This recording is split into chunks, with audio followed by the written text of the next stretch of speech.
V Sunil Kumar. ಅಧ್ಯಕ್ಷರೇ, ಇತ್ತೀಚೆಗೆ ಕೇಂದ್ರ ಸರ್ಕಾರ ಸಂಸತ್ತಿನಲ್ಲಿ 13 ಲಕ್ಷ ಜನ ಮಹಿಳೆಯರು ನಾಪತ್ತೆ ಆಗಿದ್ದಾರೆ. ಅದರಲ್ಲಿ ಕರ್ನಾಟಕದವರು 40,000 ಜನ ಮಹಿಳೆಯರು ನಾಪತ್ತೆ ಆಗಿದ್ದಾರೆ ಎನ್ನುವಂತ ಸಂಗತಿಯನ್ನ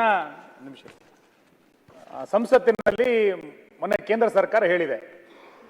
ಕರ್ನಾಟಕದಲ್ಲಿ 40,000 ಜನ ಈ 3 ವರ್ಷದಲ್ಲಿ 2010ರಿಂದ 2019ರಿಂದ 21ರ ತನಕ 40,000 ಜನ ಮಿಸ್ಸಿಂಗ್ ಆಗಿದ್ದಾರೆ ಅಂತಂದ್ರೆ ಅತ್ಯಂತ ಆತಂಕ ಪಡುವಂತ ಸಂಗತಿ.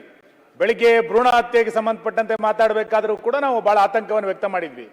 ಇವತ್ತು ಅಪ್ರಾಪ್ತರು ಮತ್ತು 18 ವರ್ಷಕ್ಕಿಂತ ಮೇಲ್ಪಟ್ಟಂತ ಮಹಿಳೆಯರು 3 ವರ್ಷದಲ್ಲಿ 40,000ಕ್ಕೂ ಹೆಚ್ಚು ಜನ ನಾಪತ್ತೆ ಆಗಿದ್ದಾರೆ ಅಂತಂದ್ರೆ ಸರ್ಕಾರ ಇದ್ರ ಬಗ್ಗೆ ಒಂದು ದಿಟ್ಟವಾದಂತಹ ಕ್ರಮವನ್ನು ತೆಗೆದುಕೊಳ್ಳಬೇಕು. ಯಾವ ಕಾರಣಕ್ಕೆ ಮಹಿಳೆಯರು ನಾಪತ್ತೆ ಆಗಿದ್ದಾರೆ? ವೈಯಕ್ತಿಕ ಕಾರಣಗಳಿದೆಯೋ? ಇತ್ತೀಚೆಗೆ ಕರ್ನಾಟಕದ ಬೇರೆ ಬೇರೆ ಕಡೆಗಳಲ್ಲಿ ಲವ್ ಜಿಹಾದಿನ ಕಾರಣಕ್ಕೆ ಮಹಿಳೆಯರು ನಾಪತ್ತೆ ಆಗ್ತಾ ಇದ್ದಾರೆ, ಇನ್ಯಾವುದೋ ಅಕ್ರಮ ಚಟುವಟಿಕೆಗಳಿಗೆ ನಾಪತ್ತೆ ಆಗ್ತಾ ಇದ್ದಾರೆ, ಈ ರೀತಿಯಾದಂತಹ ಸುದ್ದಿಗಳನ್ನ ಕೇಳ್ತಾ ಇದೀವಿ. ಹಾಗಾಗಿ ಸರ್ಕಾರ ತಕ್ಷಣ ಈ ರೀತಿ ಮಹಿಳೆಯರು ನಾಪತ್ತೆ ಆಗದಂತೆ ಕ್ರಮವನ್ನು ಕೈಗೊಳ್ಳಬೇಕು. ಮುನ್ನೆಚ್ಚರಿಕೆಯೂ ಕೂಡ ಬಹಳ ದೊಡ್ಡ ಪ್ರಮಾಣದಲ್ಲಿ ಪೊಲೀಸ್ ಇಲಾಖೆ ಇವತ್ತು ಮಾಡಬೇಕಾಗಿದೆ. ಹಾಗಾಗಿ ಸರ್ಕಾರ ಈ ಕುರಿತಂತೆ ಯಾವ್ಯಾವ ಎಚ್ಚರಿಕೆ ಕ್ರಮಗಳನ್ನು ತೆಗೆದುಕೊಂಡಿದೆ ಅನ್ನೋದ್ರ ಕುರಿತಂತೆ ನಾನು ಮಾನ್ಯ ಸರ್ಕಾರವನ್ನು ಒತ್ತಾಯಿಸ್ತೇನೆ. ಸುನೀಲ್ ಕುಮಾರ್ ಬಹಳ ಗಂಭೀರವಾದ ವಿಚಾರವನ್ನ ಪ್ರಸ್ತಾವನೆ ಮಾಡಿದ್ದಾರೆ. ಈಗ ಮಹಿಳೆಯರು ಈಗಾಗಲೇ ನಮ್ಗೆ ಬಂದಿರೋಂಥ ವರದಿ ಪ್ರಕಾರ 2021ರಲ್ಲಿ 10,081, 22ರಲ್ಲಿ 11,021, 23ರಲ್ಲಿ 11,193 ಮಹಿಳೆಯರು ನಾಪತ್ತೆ ಆಗಿದ್ದಾರೆ ಅಂತ ನಮಗೆ ದಾಖಲೆ ಇದೆ. ಸೊ ಪತ್ತೆಗೆ ಕೂಡ ಬೇಕಾದಷ್ಟು ನಾವು ಈಗಾಗಲೇ ಅವ್ರಿಗೆ ಕೊಟ್ಟಿರುವಂಥ ರಿಪೋರ್ಟಲ್ಲಿ ಎಷ್ಟೆಷ್ಟು ಜನ ಈಗಾಗಲೇ ಕೆಲವು ಹ್ಯೂಮನ್ ಟ್ರಾಫಿಕ್ ಸಂಬಂಧಪಟ್ಟಂತೆ ತಡೆಗಟ್ಟುವ ನಿಟ್ಟಿನಿಂದ ಸರ್ಕಾರ ಈಗಾಗಲೇ ನಿರ್ಭಯ ನಿಧಿ ಅಡಿಯಲ್ಲಿ 35 ಮಾನವ ಕಳ್ಳ ಸಾಗಾಣಿಕೆ ನಿಷೇಧ ಘಟಕಗಳನ್ನು ಸ್ಥಾಪನೆ ಮಾಡಿ ಮಕ್ಕಳ ಮತ್ತು ಮಾರಾಟ ಪ್ರಕರಣಗಳ ಪತ್ತೆ ಕಾರ್ಯಕ್ರಮವನ್ನು ಹೆಚ್ಚು ಗಮನ ಹರಿಸಲು ಇದು ಸಹಾಯ ಆಗುತ್ತದೆ ಅಂತ ತೀರ್ಮಾನ ಆಗಿದೆ. ನಾಪತ್ತೆ ಆಗಿರೋ ಪ್ರಕರಣಗಳನ್ನು ವರದಿಯಾದ ಕೂಡಲೇ ಈ ಬಗ್ಗೆ ರಾಜ್ಯದ ಎಲ್ಲ ಠಾಣೆಗಳಿಗೂ ಪ್ರಕರಣ ಆರೋಪಿ ಮತ್ತು ಅಪಹರಿಸುವ ಮಗುವಿನ ಬಗ್ಗೆ ಯಾವುದೇ ಸುಳಿವು ದೊರೆತದ ಮಾಹಿತಿ ಪಡೆದುಕೊಳ್ಳಲು ಪೋಷಕರು ಒಪ್ಪಿಗೆ ಮೇರೆಗೆ ಪತ್ರಿಕಾ ಪ್ರಕಟಣೆ, ದೂರದರ್ಶನ, ಆಕಾಶವಾಣಿ ಮಾಧ್ಯಮಗಳ ಪ್ರಕಟಿಸಲು ಈಗಾಗಲೇ ಕ್ರಮ ಕೈಗೊಂಡಿದ್ದೇವೆ. ರಾಜ್ಯದ ಗಡಿ ಪ್ರದೇಶದಲ್ಲಿ ಬಸ್ಸು ನಿಲ್ದಾಣದಲ್ಲಿ ಸಚಿವರು ಅದನ್ನೆಲ್ಲ ನಾನು ನೋಡಿದ್ದೀನಿ. ಎಚ್ಚರಿಕೆ ಕ್ರಮ, CCTV ಹಾಕಿದೀವಿ, ಪೋಸ್ಟರ್ ಹಾಕಿದೀವಿ, ಬ್ಯಾನರ್ ಹಾಕಿದೀವಿ ಅಂತೆಲ್ಲ ಹೇಳಿದಿರಿ. ಇದೆಲ್ಲದರ ನಡುವೆಯೂ ಕೂಡ 40,000 ಆಗಿದೆ ಎನ್ನುವಂಥದ್ದು ನಮ್ಮ ಅಂಕಿಅಂಶಗಳು ಹೇಳ್ತಾ ಇರೋದು. ಪತ್ತೆ ಆಗಿರೋ ಸಂಖ್ಯೆನೂ ಕೂಡ ಹೇಳಿದಿರಿ, ಇನ್ನು ಪತ್ತೆ ಆಗದೇ ಬಾಕಿ ಇರುವಂತ ಅಂಕಿಅಂಶಗಳನ್ನು ಕೂಡ ಹೇಳಿದಿರಿ. ಪೋಸ್ಟರ್ ಹಾಕಿದ ಕೂಡಲೇ, CCTV ಕ್ಯಾಮ್ರಾ ಹಾಕಿದ ಕೂಡಲೇ ಮಿಸ್ಸಿಂಗ್ ನಿಂತೋಗ್ಬಿಡುತ್ತೆ ಅಂತ ಏನಿಲ್ಲ. ಹಾಗಾಗಿ ಒಂದು ಪತ್ತೆ ಆಗಿರೋ ಪೈಕಿ ಯಾವ ಕಾರಣಕ್ಕೆ ಮಹಿಳೆಯರು ಮಿಸ್ಸಿಂಗ್ ಆಗಿದ್ದಾರೆ, ಇಂಥದೇ ನಿರ್ದಿಷ್ಟ ಕಾರಣ ಅಂತ ನಾನು ಎಲ್ಲ ಪ್ರಕರಣಗಳಲ್ಲಿ ಹೇಳೋದಿಲ್ಲ, ಬೇರೆ ಬೇರೆ ಕಾರಣಗಳಿರ್ಬೋದು. ಆದ್ರೆ ಇಷ್ಟು ದೊಡ್ಡ ಪ್ರಮಾಣದಲ್ಲಿ ಮಹಿಳೆಯರು ನಾಪತ್ತೆ ಆಗ್ತಿದ್ದಾರೆ ಅಂತಂದಾಗ ಸರ್ಕಾರದ ಒಂದು ದೊಡ್ಡ ಜವಾಬ್ದಾರಿ ಇದೆ. ಹಾಗಾಗಿ ಯಾವ ಕಾರಣಕ್ಕೆ ಕರ್ನಾಟಕದಿಂದ ನಾಪತ್ತೆ ಆಗಿದ್ದಾರೆ ಅನ್ನೋದು ಕೂಡ ಪತ್ತೆ ಆಗಬೇಕು. ಇದರಲ್ಲಿ ಏನಾದ್ರು ದೊಡ್ಡ ಗ್ಯಾಂಗ್ ಇದೆಯಾ, ಇದರಲ್ಲಿ ಏನಾದ್ರು ಒಂದು ದೊಡ್ಡ ಚೈನ್ ಲಿಂಕ್ ಏನಾರು ಇದೆಯಾ, ಇದೆಲ್ಲದೂ ಕೂಡ ಪತ್ತೆ ಆಗಬೇಕಾಗಿದೆ. ಈ ಹಿನ್ನೆಲೆಯಲ್ಲಿ ಸರ್ಕಾರ ಸ್ವಲ್ಪ ಎಚ್ಚರಿಕೆಗಳನ್ನು ತೆಗೆದುಕೊಳ್ಬೇಕು ಅಂತ.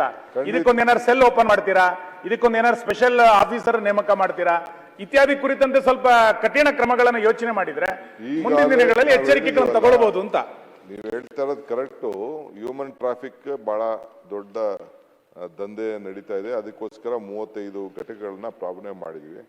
ಈಗ ಮುಂದಕ್ಕೆ ಈ ಆರ್ಟಿಫಿಷಿಯಲ್ ಇಂಟೆಲಿಜೆನ್ಸ್ ವ್ಯವಸ್ಥೆ ಬಂದಿದೆ ಹೆಚ್ಚು ಕಮ್ಮಿ. ನೋಡೋಣ, ಇದೆಲ್ಲ ಫೋಟೋಗ್ರಾಫ್ಸು ಮತ್ತೊಂದೆಲ್ಲ ರೈಲ್ವೆ ಸ್ಟೇಷನ್ಗಳಲ್ಲಿ, ಬಸ್ ಸ್ಟ್ಯಾಂಡ್ಗಳಲ್ಲಿ ವಿಡಿಯೋ ಟಿವಿಗಳನ್ನ ಹಾಕ್ಬಿಟ್ಟು ಏನಾದ್ರು ಸ್ಕ್ಯಾನಿಂಗ್ ಮಾಡೋಂಥ ವ್ಯವಸ್ಥೆ ಮಾಡೋಕ್ಕಾಗ್ತದೋ ಮಾಡ್ತೀವಿ. ನಮಗೂ ರಾಜ್ಯದ ಹೆಣ್ಣುಮಕ್ಕಳು, ಯಾವುದೇ ಹೆಣ್ಣುಮಕ್ಕಳಾಗಲಿ ಸರಿಯಾದ ರೀತಿಯಲ್ಲಿ ಇರಬೇಕು ಅನ್ನೋದು ನಮಗೆ ಆಸೆ ಇದೆ. ಏನು ರಕ್ಷಣೆ ಮಾಡಬೇಕು ನಿಮ್ದೇನಾದ್ರು ಸಲಹೆಗಳಿದ್ದಾರೆ, ನಮ್ಮ ಅಪೋಸಿಷನ್ ಲೀಡರ್ ನಿಂತ್ಕೊಳ್ತಾ ಇದ್ದಾರೆ, ಫಾರ್ಮರ್ ಹೋಮ್ ಮಿನಿಸ್ಟರು, ಅವ್ರದ್ದು ಏನಾದ್ರು ಸಲಹೆ ಇದ್ರು ಖಂಡಿತ ನಾವು ಸ್ವೀಕಾರ ಮಾಡಿ. ಇಲ್ಲ, you should do it. You are ಅಲ್ಲ, ಕಾಲ ಇಲ್ಲದೆ ಹೋದ್ರು you are a shadow chief minister ಇದ್ದಂಗೆ ನಮ್ಮ opposition leader. You have an experience. You should tell. You are there to guide us. We are there to hear you. You should have your say. We will have our way. ದಯವಿಟ್ಟು ನೀವು ನಿಮ್ಮ ಸಲಹೆಯನ್ನು ಕೊಡಿ. ಯಾಕೆಂದ್ರೆ it is A public. ಪಾಪ ಅವ್ರೇನು ಸ್ವಂತದ್ದು ಏನಾದ್ರು ಕೇಳಿದಾರಾ? ಎಲ್ಲ ಹೆಣ್ಮಕ್ಳು ಹಿಂಗೆ ಆಗ್ತಾ ಇದೆ ಅಂತ ಅಂದ್ಬಿಟ್ಟು ಬೇಕಾದಷ್ಟು ಸೋಷಿಯಲ್ ಪ್ರಾಬ್ಲಮ್ಸ್ ಇದೆ, ಫ್ಯಾಮಿಲಿ ಡಿಸ್ಪ್ಯೂಟ್ಸ್ ಇದೆ, ಮತ್ತೊಂದಿದೆ, ಮಕ್ಳುಗಳನ್ನ ಮಾರಾಟ ಮಾಡ್ಕೊಳ್ಳೋದು ನೋಡ್ತಾ ಇದೀವಿ, ಚಿಕ್ಕ ಮಕ್ಳನ್ನ ಮಾರಾಟ ಮಾಡೋದು ನೋಡ್ತಾ ಇದೀವಿ, ಇವೆಲ್ಲ ಕೂಡ ಇದೆ. ಅದಕ್ಕೆ ಕಾಂಪ್ರಹೆನ್ಸಿವ್ ಇದೇನು ನಾನು ಬರೀ ಸರ್ಕಾರ ನಡೆಸೋರ್ ಜವಾಬ್ದಾರಿ ಇರಲ್ಲ, ನಾವೆಲ್ಲ ಜನಪ್ರತಿನಿಧಿಗಳು ನಮ್ಮ ಕ್ಷೇತ್ರದಲ್ಲಿ ಏನೇ ಪ್ರಾಬ್ಲಮ್ ಆದ್ರೂ ನಿಮ್ಮ ಹತ್ರ ಕಾನೂನು ಪ್ರಕಾರ ಇತ್ತು ಅಂದ್ರೆ ಎಲ್ಲ ಅಧಿಕಾರಿಗಳ ಹತ್ರ ಕೊಂಡೊಯ್ತಾರೆ. ಎಲ್ಲಿ ಸಮಸ್ಯೆ ಇಲ್ಲ, ಬಗೆಹರಿಯಕ್ಕೆ ಸಾಧ್ಯ ಇಲ್ಲ, ನಿಮ್ಮ ಹತ್ರಕ್ಕೆ ನಮ್ಮ ಹತ್ರಕ್ಕೆ ಬರ್ತಾರೆ. So let us all share the responsibility, let us work together for A peaceful state. ಇದು ಆಗಬೇಕು. ಸೊ ಅದಕ್ಕೆ ನಾವು ಖಂಡಿತ ಇದ್ರ ಬಗ್ಗೆ ಹೆಚ್ಚಿಗೆ ಗಮನ ಇಟ್ಟು ಕ್ರಮವನ್ನ ಕೈಗೊಳ್ತೇವೆ. UB Bankar, number 1 UB Bankar.